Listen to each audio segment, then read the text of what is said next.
Hi guys, welcome back to the channel.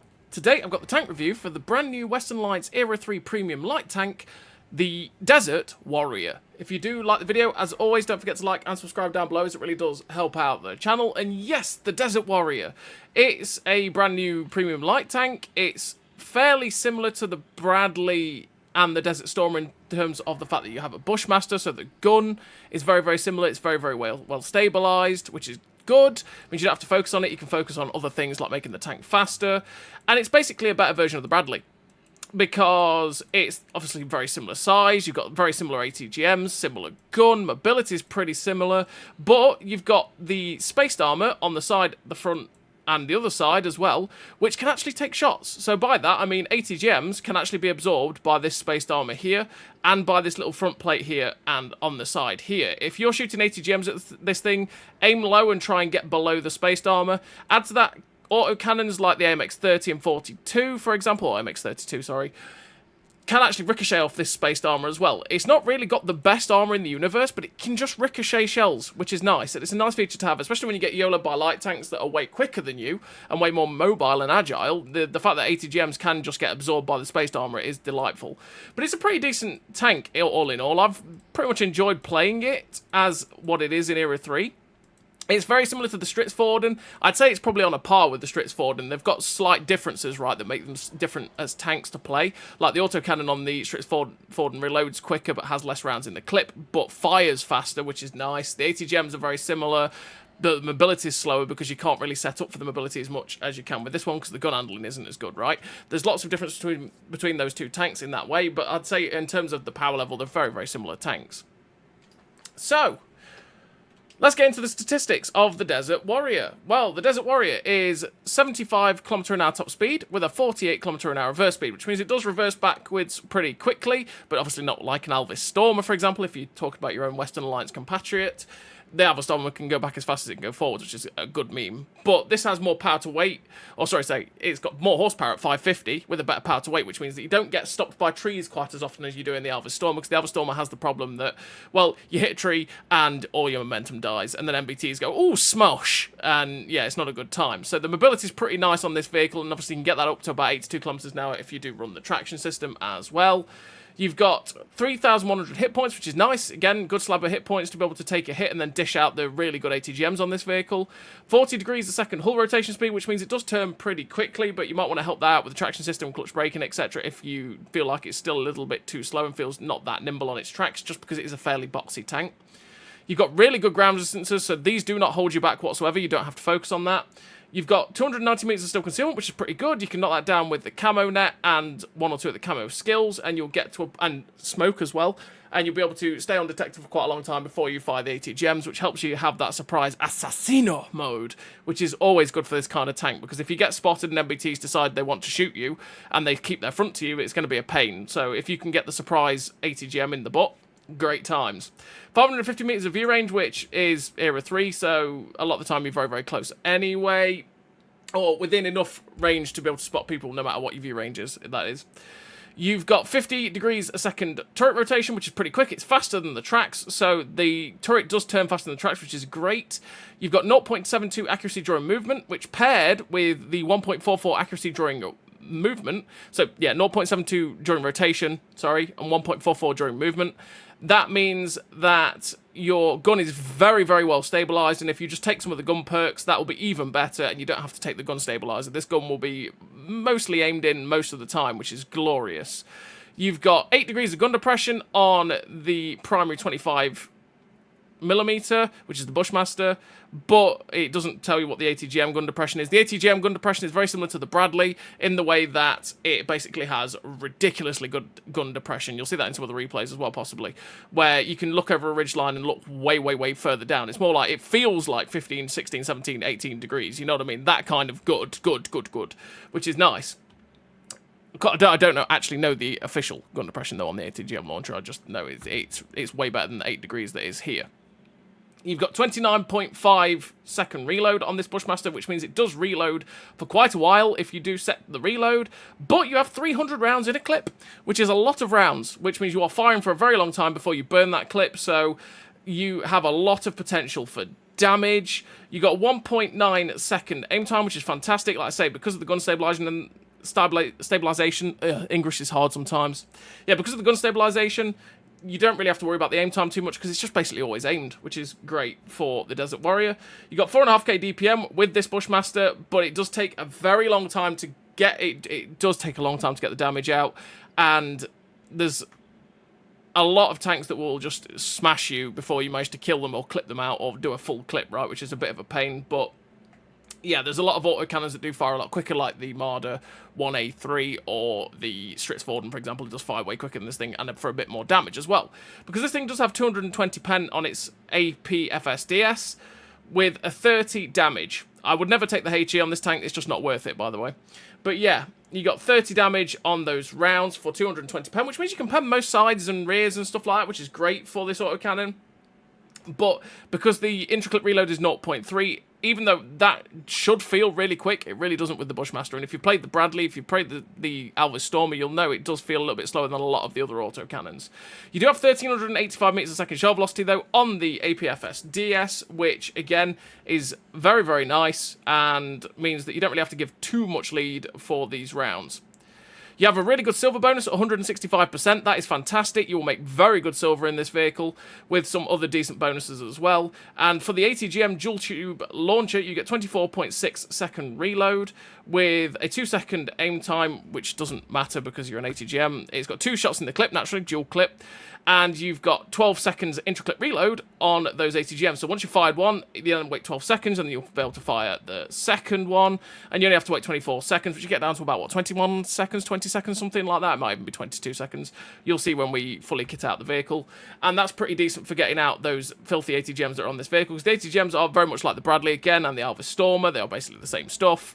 And it is very, very nice to use on this vehicle when you get a surprise on the enemy tank, like an assassin. 26 ammo capacity as well means you do carry a good amount of ATGMs, and you don't really ever run out unless you have a very, very, very prolonged game. You've got 800 pen on that standard ATGM, 1,000 on the premium ATGM. I don't use any premium ATGMs because the 200 extra pen is, well, for where I'm going to be shooting people, generally isn't that useful. I'd rather make more credits than spam the premium ones. And you've got 329 meters a second shell velocity on both the premium and standard ATGMs. So that's the statistics of the Desert Warrior. Let's have a quick look at the module viewer. As you can see, that's where the engines are placed on the Desert Warrior. That's where the ammo racks are on it as well. So if you want to try and ammo rack it, try and shoot just below the turret on the left-hand side as you're looking at it, and you might detonate it. But the ammo racks are very, very small on this tank, and it's quite difficult to ammo rack this vehicle. You're more likely to knock its engine out than ammo rack it, pretty much. And in terms of the armor, here is the armor, and that's the spaced armor on the side that I'm talking about. 12mm of spaced armor, which can absorb quite a lot of ATGMs and autocannon fire. It means, you know, because you've got 30mm of spaced armor behind it as well. Look at that. This is why this tank will absorb ATGM. So if you shoot at the side of this vehicle and bounce, or your ATGM gets absorbed, or you fire HE at it thinking, oh, I'm going to pen it, or you think you fire heat at it, which most tanks don't have these days, you will get all those rounds absorbed by the spaced armor on the side, and it's likely you won't actually pen this thing on the side. If you're firing normal APFSDS rounds and APDS rounds, unless you catch it at a stupid angle, you're likely to pen it anyway, because it's not very much armor still anyway. Right, and you've got like, what, 6, 7, 800, 900 pen on quite a lot of the tanks. So, yeah. But that's the armor on the Desert Warrior. As you can see, that's 100mm of spaced armor on the front as well. This is where, I mean, it's a bit troll to fire ATGMs at. It's not just your typical, like a Bradley. It's not like a Bradley, right? Where you see a Bradley, you go, ooh, squishy, and fire ATGMs at it and basically guaranteed pen it every time. This vehicle will have those troll bouncers, which is something just to watch out for if you do shoot at it. If you shoot at it in ricochet or have your ATGM absorbed by it, don't think it's a squishy target, because the spaced armor on the sides and the front can get you some lucky absorptions. So what do I run in terms of crew and equipment on this vehicle? Well, I have stuck it in the Alvis Stormer, sorry. I run Born Leader, Rapid Reload, Sixth Sense, Situational Awareness, Steady Aim, Run and Gun, Camouflage Expertise, Clutch Braking, and Deadeye. Deadeye because the auto cannon, so I want to increase my chance of doing module damage by 6% for every shell that's hitting the enemy tank. I take that for the memes. You could definitely take that out and put Rapid Aim if you wanted to. I run Clutch Braking to make the track traverse better so that I can turn on the sixpence a bit easier, because it is a bit of a long vehicle. It does feel like it turns a little bit sluggish at times, even though it's got good track traverse. The camouflage expertise, because I'm a light tank and I do like to try and knock the camo down just a little bit, and it means that, again, I can get that surprise off a bit more, because sometimes if you can catch people, if you can stay unspotted for as long as possible before firing the ATGM, people don't expect it and can't react quite as quickly to the shell that hits them in the back. Run and gun to make the accuracy with steady aim better in general on this autocannon, so that you really don't have to run the gun stabilizer. Situational awareness, just because I like to boost up. This is my typical Cold War light tank crew for the ones that run sort of autocannons. I like to take situational awareness just so that I can boost up the view range some more and help that in a little bit, so that I can at least get quite a bit of assistance in my light tankly duties. And I can also spot things at way further distances as well, which is kind of handy sometimes when you're trying to use the really good camo this thing has to ATGM people. And then these 3 perks I'm going to take, well, these 4 perks I'm going to take on every single tank in Cold War, pretty much. And then in terms of the equipment, I run the smoke, the advanced loader to make the DPM better on all of the stuff like the ATGMs and the autocannon, the camouflage net to, again, knock the camo down so I can get that surprise attack with the ATGMs off at times. And they a lot of the time in quite a few maps, they will not spot you until you fire the ATGM, which is very, very nice. And it means you can keep that surprise. And it's a good way for the Assassino play style. So we take traction system as well just to go faster, because I don't need to take the gun stabilizer because the gun is fantastic without it. So I run the traction system to make sure that I get that 82 kilometers an hour top speed, and the tank turns quicker as well, which is always nice. So what are the statistics like with it fully upgraded like that? We've got 82.5 kilometer an hour top speed with a 52 kilometer an hour reverse speed. We've not really helped the horsepower out too much, but you do hit that speed really, really nicely. 47.63 degrees a second hull rotation speed, which, again, it means it does turn pretty quickly, which is nice for the Desert Warrior. 184 meters of still concealment, which is great, and again, that means you can get pretty damn close to enemy targets without them seeing you before you can launch the ATGMs and surprise them with that 1300 alpha damage, which is great. 611 meters of view range will help you spot a lot of targets at very, very good ranges. You've now got 52.15 degrees a second turret rotation, which is still pretty quick. We've not done too much except for Born Leader to help this. You got 0.57 accuracy during rotation, with 1.2 accuracy during movement, which is fantastic. That Bushmaster is incredibly stabilized. That means it really does not bloom out on your aim circle whatsoever. 1.82 second aim time as well is really handy for it. 22.6 second reload now for the Bushmaster is way, way quicker. And it means that if you do need to reload the 300 round mag, you will be able to reload the full set of ammo pretty quickly. There's actually not that often you do truly have to reload this thing because it has so many rounds, which is a good thing for your tank. And you've got 18.89 second reload now on this ATGM launcher, which is way quicker than I said earlier, which is really great for this tank. It means you can get the ATGMs out pretty damn quickly and smash out those 1300 damage rounds.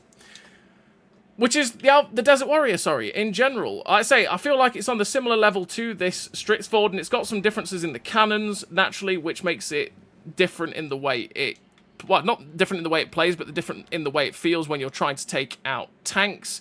I mean, the ATGMs fire at 18.89 seconds for the reload on that one, but it's 24.58 on this one, and obviously got less pen on those ATGMs, but higher damage, but a quicker intra-clip reload, you know? You're a bit slower, but that main cannon, that 40mm Bofors, is way better than the Bushmaster for me on the Strixforden, and that is an asset in of itself, as well as having the ATGMs on top of it, whereas this thing, the Bushmaster, is not quite as nice to use, especially when you're trying to assassinate targets, but the ATGMs and how fast they launch out this vehicle are really good as well. It's one of those trade-offs, right? And the price for the Desert Warrior is 13,750. It's not too bad for an Era 3 tank, but I always think that if you're going over 11, 12k gold for a premium tank in this game, that is way too much money to spend, as you're talking over £35, which, again, yeah, is crazy amounts of money for a premium tank in this game. I'll always say wait for a discount, because... yeah, you just get the best bang for your buck, essentially. And it's a pretty good tank, but at the same time, is it worth spending your money straight away to have it? Is it a must-have? Probably not. And the other thing for that is, well, is if you do have 24k gold, well, I know Wales, I'm talking to you, not the normal people. If you do have 24k gold lying around and you already own the Nemesis MBT, the way to pick up this tank for even cheaper, for 40% off, is to pick up this bundle, because I think I ended up paying something like 8,000 or 9,000 gold in general for the Desert Warrior because I bought this bundle instead of just buying it on its TOD, because I already own the Nemesis, and you get the gold back for the Nemesis. So, yeah, it is what it is.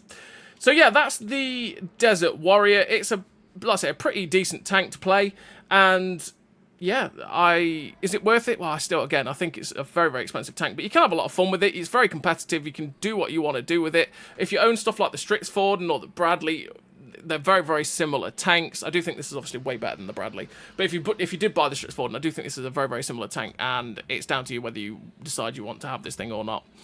But yeah, that's the Desert Warrior. I'm going to send you over to the replays now, where you can watch it in action for yourself, see how it handles, see if it's worth the money, or see if it's worth buying if you want it, and you can see how you can take it out as well, because I think we do face one or two as we go along in it.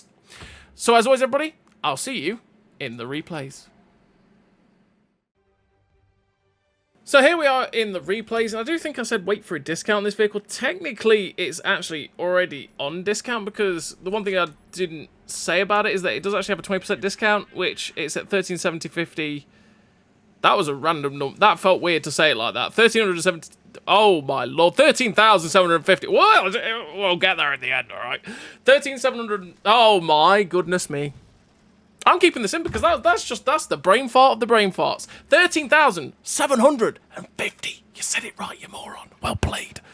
13,750 gold. The base price is actually like 1,750 on this vehicle, which is a lot. Pretty standard for an Era 3, but actually, yeah, it's a 20% discount already, so realistically, if it's ever going to come back, it might not have that sort of discount, but it's still a ridiculous amount of money for a tank in this game. I still think that's way too expensive. You're probably best waiting for the bundles like what you've got there on the the Tank Fest duo, right, where you end up getting 40% off on like 3 tanks, but you already own 2 of them, and you end up picking it up for way, way less gold than you would if you just bought it separately. That's how I picked up most of my tanks, is I was waiting for those big bundles that were like 25k gold. I owned 4 of the 5 tanks in them, and I ended up buying tier 8 premiums for like 3k gold, 4k gold, because that's how well discounted they were in those massive bundles, because they were like 70% off bundles, right? But yeah, you're always best waiting for discounts, because it is a hell of a lot of money to spend on Era 3 premiums, and premiums in general on this game. So, anyway, digression about prices and terrible English. We are on this map, which is Swamp, and on Swamp we've come to, with the wonky spawns like we've got here, we've come over here to G78, and we are starting to try and put some hurt into the enemy team. We've failed with our ATGMs so far. The Magak 6B Batash has come after us. Luckily, he's only on 36 hit points, which is a bit of a waste of an ATGM, but we do manage to finish him off. And we've got a lovely 3 spotting, let's go, with 300 odd damage. And now the Jaguar one is just YOLOing it into our team. So we're going to use the Bushmaster, and it does take a long time to get all of this damage out with the Bushmaster. I mean, it does start to rack up, right, but it just feels so slow to fire this autocannon. It's one of them that I'm not a big fan of the Bushmasters on any of the tanks they're on. I mean, it's great. It's decent on the Alva Stormer, but that's because the Alva Stormer is so absolutely nimble that you can just get around and spam the ATGMs and be okay without having to use the Bushmaster too much. But yeah, it does feel like it takes a long time to get all of the shells out. I mean, naturally, this is a different Bushmaster to the one on the Alva Stormer, because it's 25mm, whereas the Bushmaster on the Stormer is, what, a 30mm, I think it is. So that one actually does a little bit more damage and is a little bit more inaccurate, but this gun is way more stabilised. You can see it when we come to a stop of fire at this K1 that is trying to cap currently.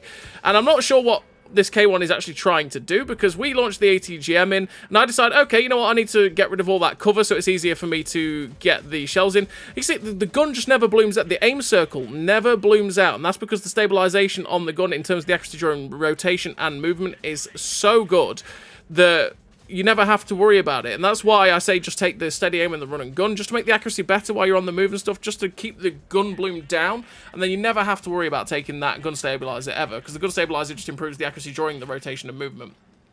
So, the K1's been taken out. We're up to 5.2k damage, and there is currently 4 tanks left on the enemy team. There's the Leclerc in front of us, the medium tank at E5, and then 2 light tanks who are knocking about somewhere. So we fire the ATGM at the Leclerc, who is currently trying to shoot our team that are in the middle. Break his engine, which is great. 1,200 damage. The ATGM flew in. You can see that we aimed for the back end of the Leclerc, because the Leclerc does have spaced armor over the front part of its side armor, which is over its tracks and stuff, which can mean that you will actually get your ATGMs absorbed if you're not very careful. And you know how we have 52 degrees a second track traverse on this vehicle? Or 47 degrees a second track traverse, sorry. You can see where it feels just a little bit sluggish there when we were trying to turn. But we found the Desert Warrior. We see he's firing an ATGM, so I've got a couple of me Bushmaster shells into him. I saw that ATGM coming, and I just pulled back so that he couldn't hit us with it. And then we're now looking towards the Stormer 30, but the Stormer gets done by the Jaguar. And we finished the game with the epic victory. Finished with 3 kills, 7.2k damage, 1316 base XP, the 1168 assistance, the second class. Pretty decent game there for the Desert Warrior. Probably the bit more of the average game for me with this vehicle. And we're on to the second replay. And the second replay, we are here on this map, which is... yeah, Sunset Coast. It was in front of my face. How did I not get the map? That's so silly. Anyway, we're on Sunset Coast. I'm on Sunset Coast with the wonky spawns. I want to go to the position at E5, because from E5, I can shoot up across the people that charge up the one line, and I can also shoot the people that might camp down at J3, because people do like to sit there while shooting down the JK, and I can also shoot the people that might just camp towards their spawn anyway. So as we're crossing, we find the BU, but I decided, okay, you know, I'm not going to look at the BU, let's not do that. We're just going to see if we can catch anyone crossing up that northern flank. Well, northern flank from our spawn, right? And we're just watching that cross to see if there's anyone making it with the true vision, but I'm not seeing anyone going up that way. So my attention is going to change pretty quickly because it is Era 3, and if you just sit tunnel vision in one position for too long, it's going to end badly. And naturally, the moment I moved, people got spotted like the heavy tank charging up the one line. I could have ATGM'd those people if I'd stayed there for an extra 30 seconds, or not even that, an extra 10 seconds, but hey-ho, it is what it is. So we fired one ATGM, it was an absolute flop. We see the Thumper, it's like, hello Mr. Thumper, just let me fire the ATGM over that rock, straight into his upper plate, 1237 damage. We get hit by the, I think it was the M1 that we shot at earlier on, and we're just going to pull back so they can't hit us anymore. We did pop smoke, that's why you do take smoke on these kinds of vehicles, because if you just need to get out of dodge, it's a nice tool to have. The T-72BU is attacking my Jaguar, so we're going to help out this Jaguar as much as possible. We'll get the ATGM into his side, which tracked and broke his engine, but he's repaired it. He's now on fire, getting auto-cannoned by me and I think another Desert Warrior. And there goes the T-72BU. We've got one ATGM left, so I'm going to see if I can launch it towards this Thumper. He gets one shot into us. We get a shot into him for only 356 because his based armor, or his armor on the front, managed to absorb most of the damage. And thus, we didn't do too much to that guy. And we lost a little bit too many hit points to him. So we see there's a light tank coming in behind. And it's like, okay, no, my team is all focusing directly behind me. Going that way by myself will probably end up leaving me dead. It's Era 3, you have to go with the team, you cannot leave it. Even if it's like your base is getting capped and no one's going back, there's no point going back because you'll end up just dying, especially if there's like 4, 5, 6, 7 people back there, right? So we have to focus on getting rid of the tanks over here where my allies are, because if we get rid of these guys, that will mean that my team can then focus on turning around and dealing with other threats. So we got the shot into the back of the M1A1. We're just trying to auto-load all over him with the Bushmaster. Our ATGMs are nearly back in, which is good, which is why I say the ATGMs don't feel that bad on this vehicle for how long they take to get back in. I mean, the intricate reload isn't too bad. We put the shot through the lower plate of the Macarva, because these ATGMs with 800 pen will go through that guy's lower plate. Now looking to get some shots into the M1A1, which is a bit of a silly choice to drive out in front of him there, but fortunately enough, he did ricochet, which is where I say that this tank, unlike stuff like the Bradley, can get you some awkward ricochets just because of the spaced armor on it. It just does help you just get those weird bounces that you go, oh, a bit lucky there. And, you know, that's what's nice about the Desert Warrior. It's probably something that's a little bit better than the Strix Ford in that way, because of the spaced armor on the vehicle, is that you do get those miracle bounces. So we're coming after I spot the Amarak on wheels, and I see well, Amarak on tracks. Really, it's not really wheels, is it? I spot the Amarak on tracks, and I'm like, hello, Mr. Amarak on tracks. I really want to put an ATGM through your drive wheel, because that might pop it. We missed the first one. We see him again. It's like, hello, sir. He snaps the shot into us. We pen him for 1,274, but we didn't pop the Amarak on tracks. Amarak, which is very sad, because the Chieftain Mark 11 does like its Amarak to blow up, but I was very, very, very, very sad to not detonate that guy's Amarak there. The Desert Warrior comes round. We get rid of the Desert Warrior there, and we're just looking for now shots towards the Topol. But he's on the move, so maybe we can go after the Chieftain Mark 11, the Armour on tracks. Get rid of that guy, and then we can focus on stuff like the Leopard 2. Hello, Mr. Armour on tracks. Poorly aimed ATGM there. We ended up aiming too far to the back. We ended up blowing off his back end track. But we did set him on fire with the autocannon. He gets finished off while he's tracked. Well, we finish him off, but he ended up taking, you know, another hit. So we got a bit of tracking assist there for 500. So now we've got to go in and help the team because there's one heavy tank against, or yeah, 2 heavy tanks, sorry, against 4 of their tanks. So we've got to get in, because sadly these guys are probably going to die, but we need to get in and dish out some damage before they go down so that we can at least deal with the leftovers. So we get the surprise ATGM into the back of the Leopard 2, puts him down to a one-shot for us, and we're just backing out of dodge, because I didn't want those guys to turn around and come after me, because then I'd just be dead. I'm only on 29 hit points. I can't risk it. So we backed out. We see the tow pole still coming, so I'm like, no, I'm going to back off. But the tow pole has clearly stopped and turned around to face the tanks behind him, which meant I couldn't get anywhere near him, but we did finish the game with a decent total again for the Desert Warrior there on Sunset Coast. I finished with 2 kills, 8.5k damage, a bit of assistance, the 2nd class medal for 1367 base XP. A pretty decent game there again for the Desert Warrior on Sunset Coast. We just managed to get a few ATGMs out there, keep flanking and spanking, and that's what the Desert Warrior does. Because naturally, just the Desert Warrior is the same as stuff like the Stritz-Forden, and same as tanks like the Marder 1A3, same as the Bradley. If a tank looks at you, as in an MBT way, and says, I want you to die, unless obviously your ATGMs work, it's going to kill you. Because you're not the heaviest of tanks in the universe, so if they do ram you, they do take a lot of hit points off you. But also, they're probably going as quickly as you are, which means that you can't really outrun them too much. You're not going to out-damage them unless the ATGMs go in, which if they keep their front to you, that means it's going to be a bit of a pain to even be able to do that damage. But you can try and use your mobility to your advantage to get after it.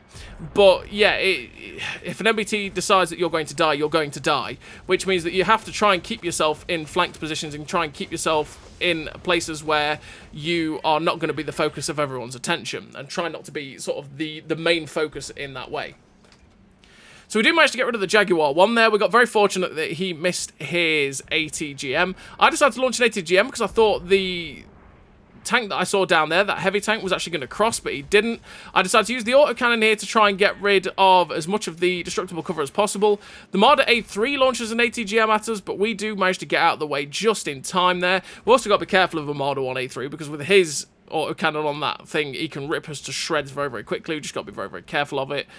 And yeah, we see he drives out though. It's like, yes, ATGM, oh, he popped smoke. And sadly, that shell goes absolutely nowhere near. And now we're in a position which is a bit awkward. So I want to go try.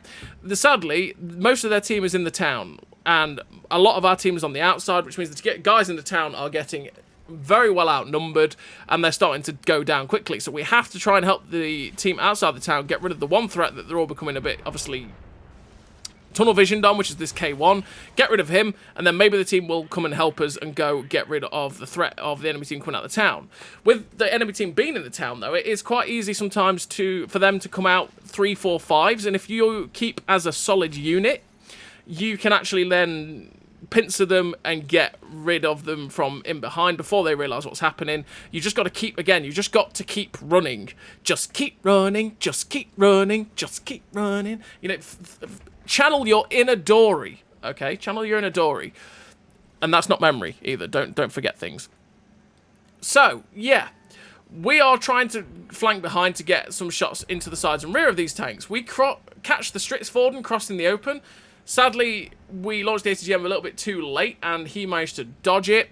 The rest of our team is actually starting to get behind these guys. We really have to try and get in. We've only done 2,021 damage so far, which is not good. It's not good at all. So we really need to get in and help. So the Stritz-Forden's in the open with, okay, I'll try and help this guy out against the Stritz-Forden, but he ends up getting rammed. And their team is full sending. Sadly, that heavy tank is so dead, there's nothing I can do there. I have to try and stick with my pack and put myself in a position where maybe I can get away. So we pre-launched the ATGM before they come round the corner, because I thought maybe I can catch someone with it. And sadly, the ATGM just missed the Stritz-Forden, and we just... oh... we just didn't manage to get it in, which means we've got to waste the second ATGM there to get rid of him that time round. But they're starting to charge round into my pack of a team, who are completely ignoring the guys coming down the EF line and going after these two heavy tanks instead. So once again, we really have to help the team out with what they're focusing on. So we launched the ATGM. I thought that guy was alive. I just thought he was using him as cover. He wasn't alive, and I ended up launching an ATGM into the building in front of me, though. It didn't even go anywhere near them, which is sad. We get shot from the heavy tanks that have come from behind yet again. See where my team is, right? Stick with your team. We do get an ATGM into the side and set him on fire, though, with the BU, which is glorious, and he's full burning as well. Great scenes. But keep with... It's Era 3. Stick with the pack. It's just the only way to play Era 3. If you don't stick with the pack, you'll probably die. And yeah, you'll die as you're alone, because essentially what happens is it ends up being that one tank always ends up at the back of the pack, gets stuck or waits a little bit too long, doesn't keep up with them, and then the enemy team from behind with the other pack comes around and kills you, and then slowly but surely you whittle each other down. But what we're trying to do is catch the enemy team, their players doing exactly the same. So we're just going around like a donut. That's essentially what we're doing. You can see that's the mentality of what we've got here. That's just Era 3, and we want to try and outrun these guys and get up behind them. So their heavy tank again, there's a straggler, the K1. We launch an ATGM, but sadly, he just gets behind the dead wreck as he gets after it. We fire the Bushmaster at this K1 with our model A3 doing the exact same. And it's now a case of, did they turn around? Or are they still following behind us? Because this could be awkward. So they've not turned around. Wait, well, the 2A5 gets spotted, and it's like, have they turned around? No, their heavy tanks get spotted behind us at C3, or their MBTs. And it's like, okay, nope, keep the team going. Let's get rid of this 2A5. So we're going to charge in against this 2A5, launch the ATGM into a Cypher 1210, and then a bit of a driving fail means that we crash into the dead wreck of the Jaguar. But I've popped smoke. I've popped smoke to go hide in it so that the leopard doesn't kill me, because I'm now a one-shot for the leopard and my team is coming charging in. But I can't stay in the smoke for too long, because look what was happening on the map a second ago. They are still charging in behind us, which means, again, if they come around and auto-aim at me and fire, I'm probably dead, so I just need to keep ahead. We know that the BU's fired, but now that there's only 3 tanks left, we're going to see if we could get any more ATGMs. And sadly, that one on the Leopard 2 doesn't pen. And that would have knocked him down for most of his hit points. But now we're reloading more ATGMs. I've just got to keep... I can't be the focus of their attention, because they sneeze at me. I'm dead. It's not a good time. So we just have to keep trying to pop shots where we can, you know, get the opportunity. And oh, there goes the head of the Charlie 2. We popped his lid. 9,081 damage. And again, they're still coming. The light tank's getting up behind them. And it's like, okay, no, I didn't expect the T-72BM to just charge and turn rounds, but we do manage to get an ATGM into the back of the tow pole for 1,400, and we're now just going to keep putting the shots in. He gets finished off by the Marder A3. The Marder A3 is machine gunning him. Sadly, the Leopard 2 has killed my BM, and I think, well, hopefully, this guy thinks I'm maybe coming from the A3, so we're just going to go in on this guy, launch the ATGM, and oh no, it did nothing. He misses, so maybe I have time to auto-can him to death. We're getting him down to 74 hit points! And he reloaded in time to finish us off before we only needed 2 or 3 more shots there to kill him. Finished the game with 3 kills, 10,873 damage, the 931 base XP. A sad time to lose that game. It was just one of those things where we just had... When we missed that ATGM, it was like, well, I'm screwed if I don't pen this, and that didn't happen. And we ended up going, well, we are screwed now, so we've just got to chance it and hope that we pen him with all of our autocannon shots. And sadly, we got so close, but yet so far. But now we're on to the 4th and final game of this video, and we're on Mountain Pass. We're going to pop the first initial ATGM off on the cross, because there's always people crossing. Launch the ATGM in, and it hits the Marder A3. Again, that's where having the camo down at 183 meters of still concealment is very, very handy, or 184 meters of still concealment. It's very, very handy, because I launched that ATGM, and they did not see me. If I hadn't spec'd for camo, they would have spotted me firing that ATGM, and I wouldn't be able to just sit there and guide it as we go along. Naturally, I'm a big doggy camo desert warrior, so I'm not the hardest to not spot, right? But, you know, it helps. Every little helps. So we're now going to go help our team, because again, there's a lot of team on this corner. We need to be the bludgeoner with these ATGMs. We need to just keep putting the big damage shells into people as they poke to shoot my guys. So like targets like the MX-40 is a perfect example, MX-32 as well, because the ATGMs will easily go through MX-40s and the AMX-32s, which means we can do big damage to those guys. We're up to 3.8k damage already, and that's what, 1 minute and 20 seconds in. Just waiting for the reload of these ATGMs, and I'm seeing where I could possibly get some shots in. I end up firing because I just saw that guy crossing. I thought maybe I can get the cheeky ATGM into the side of his turret, but it didn't go anywhere near. Then we see that the light tank is crossing the middle, and I think, well, there's every possibility that that light tank is now charging after my TD. Maybe he'll be distracted, and yet again, I can get the surprise play off. So we end up catching the Stormer. It's like, hello, Mr. Stormer. He doesn't realise we're here. We fire the ATGM dead centre mass. Put some shells into him with the Bushmaster. He starts looking at us, and I'm not ready to take the hit yet. So we're just going to pull back and wait for our ATGMs to come in. The Leclerc has also pushed up through the middle and is attacking our TD and heavy tank in the centre. I'm just watching to see what that Alvis Storm has been doing. Maybe I can get a shot into the back end of the Leclerc, but no, we can maybe get a shot into the Weasel. And sadly, that shot only just missed the Weasel, which is very, very unfortunate. Very, very unfortunate indeed. So okay, they've won the little fight behind us. Once again, most of my team is in front of me over here. I've got to be in Era 3 mode, and that is I can't just go back and try and defend, because naturally I'll get swarmed and I'll die.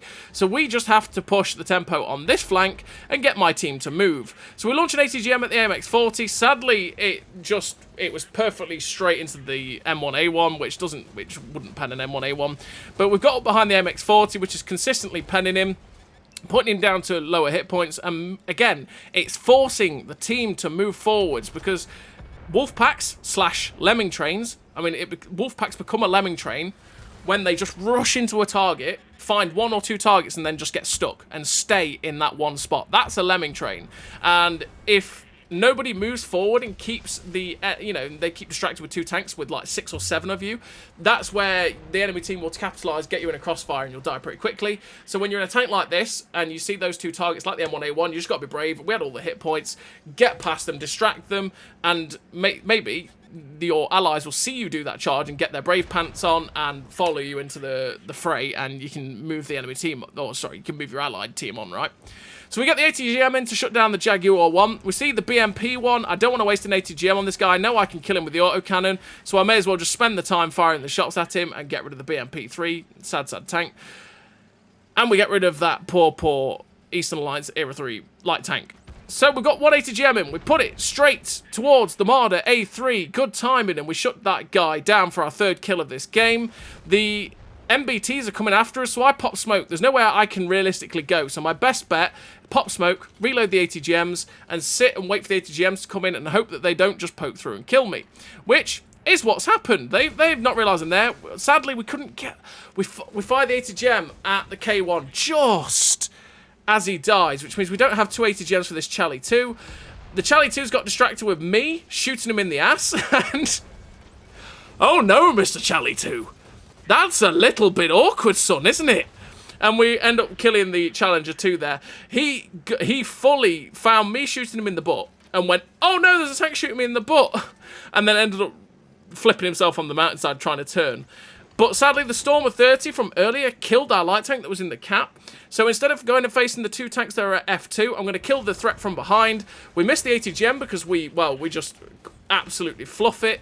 And now we're just cannoning the Stormer 30. We get fortunate he misses his ATGM, but from this close range, it's very, very awkward to use the Stormer 30's ATGMs because of where they're placed on the tubes, just like the WZ-122 is. If your face will get in very, very close, it can be quite awkward for them to actually get those ATGMs in.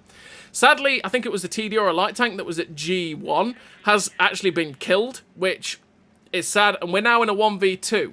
The 1v2, we're up to 4 kills with 1,300. We've done it again. 13,300 damage, and we're just keeping our eye on where this Malo is, and I want to get the ambush shots off, so that's why we've taken the hill. I made it look like I was going through the cap. Maybe you'll think I'm running down the A line towards my base, but we can get the surprise mother trucker and get the ATGM into the rear. So we found it, we fire the ATGM, and naturally I fire at the one spot where there's a rock, because of course I do. What a moron. And sadly, that means we don't have the drop on the Malo anymore. And it's like, well, this is awkward. I'm going to drop down and see if I can get below him. And just as we drop down, we end up finding the AMX 32. And we slam the ATGM in, we pop smoke, which is an absolute fail, because I really wanted to pop it over here at this gap. And we've now just got to use our mobility to get away from the Malo, which is difficult, because we go at 82 kilometers an hour, and we don't get up to our top speed very, very quickly, and he goes very, very similar top speeds, and does get up there pretty quickly. So we've just got to hope that he doesn't take off too many of our hit points with his gun. As you can see, he's just hitting us every shot on the move, because that's what guns doing this. But now we're in the situation where we want to be. We've got rocks in between us, maybe we get the surprise shots in. Oh, no. That ATGM ends up missing because we tried to free aim it, but we're trying to put as many shots with our autocannon into this guy so we don't chance it with low rolls. He's now a one-shot, and my driving, I thought, yes, I can get around, because naturally the Malo has a poor track traverse, so we can use our mobility to get around this guy. And my driving sucks, so we ended up managing to do that, and now we're in a waiting game. Who's going to be impatient enough? Maybe I can bait him into coming round the rock and get round his side. Maybe I can bait him into shooting and give me the chance to get this second ATGM in.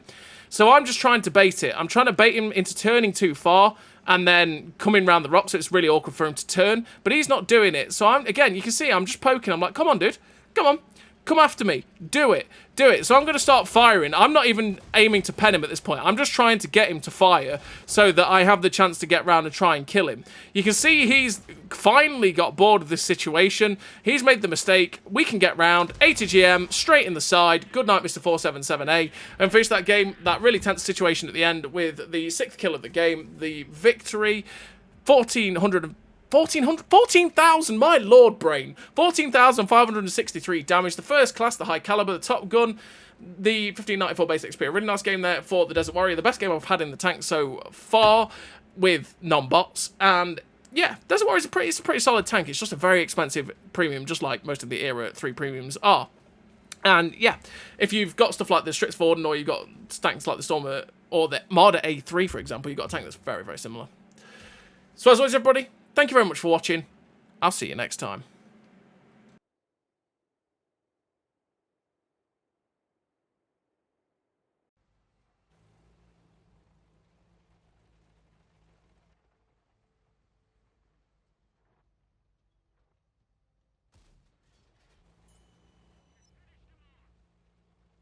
A great success.